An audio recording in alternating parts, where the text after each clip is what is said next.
Hi, I'm Joe from selfsufficientpath.com. Today we're going to be looking at our third and final video from our home winemaking series. If you haven't seen the previous two videos, you might want to go back and check them out. You can see them in the playlist down below. Just go to that playlist and you can view them in order. Today we're going to be going over the bottling and the corking of the wine bottles. So let's get to it. So we're now in the clearing stage. We're at 38 days.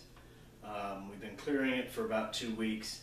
But because this is a Shiraz, because we've got wood in here and other things, we've still got a little bit of yeast cake in the bottom.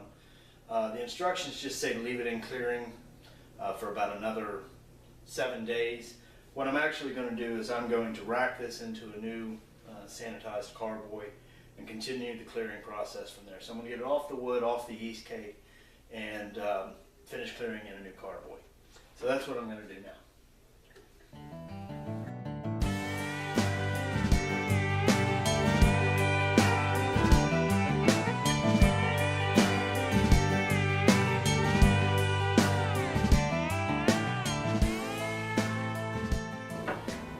Okay, so we're done with our, I guess you'd call it our second clearing. We're getting ready to bottle the wine. The first thing I'm going to do before I bottle the wine, everything's all been sanitized, sterilized, all the bottles, all my equipment. But before I get started, I'm going to take one more hygrometer reading, test the alcohol content of the wine. Now, the last time I did it, it was a 0.990.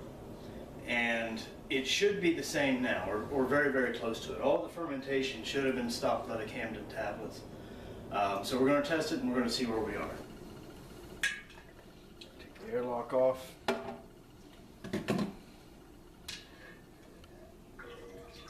Good job, I've already spilled quite a bit of it.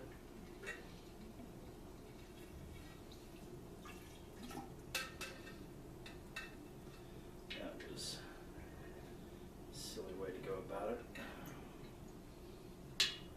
Wow. I'm not tired, and I certainly haven't been into the wine yet, so I'm not sure why I'm having so much problems here.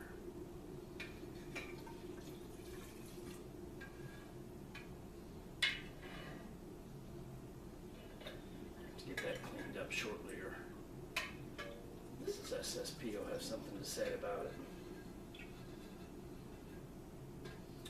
A little bit more and I'll have enough.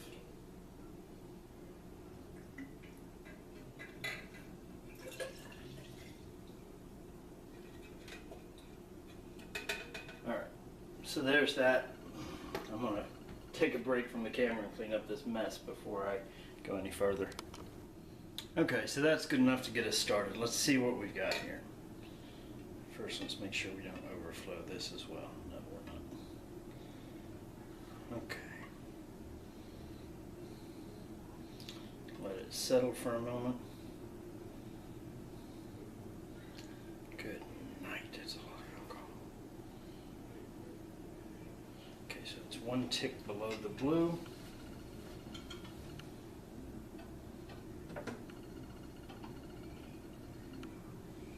Okay, so we're still at 0.990, 0.992, right in there. So that's good to go. So now, it's time to bottle. So what we've got here on our auto-siphon is a special attachment for bottling. What this is, it just goes on the end of the tube of the auto-siphon, and it's got a little tip here, a little spring-loaded tip. So when you push it down into the bottom of the bottle, it pushes the tip in and allows wine to come out. When you're ready to move to the next bottle, to stop filling and move to the next bottle, you pull this up. It closes. You move it to the next bottle, you push down again, and it fills the next bottle. I've never used this. We're going to see how it works together, and so here we go.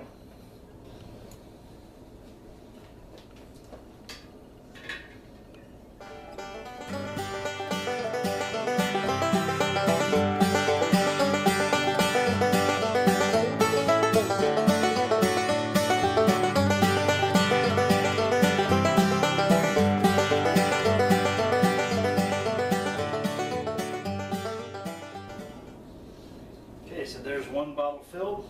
About 23 left to go.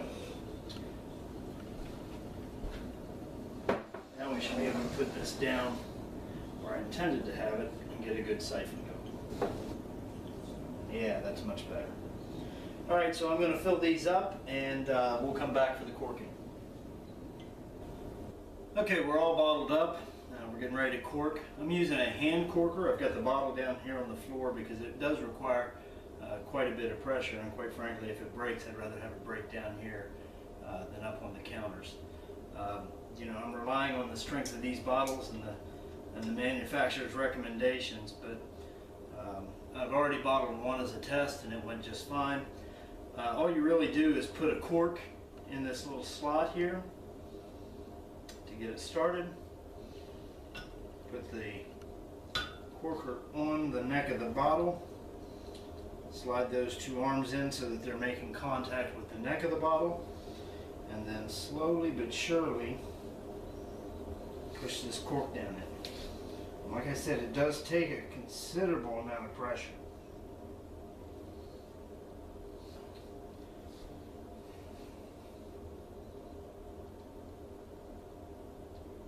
When the cork pushes all the way through the corker apparatus, all the pressure is released and we're done. And that's what it looks like when we're done.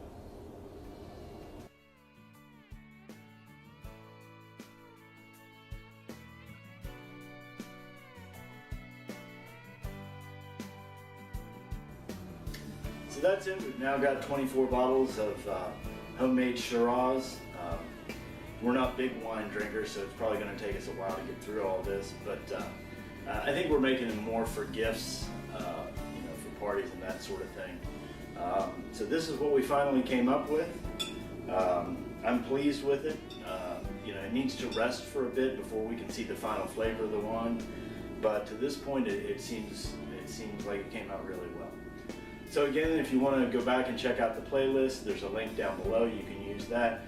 Please leave your comments and please check us out on selfsufficientpath.com for more information about how to be self-sufficient, how to live that homestead lifestyle, and how to do things for yourself.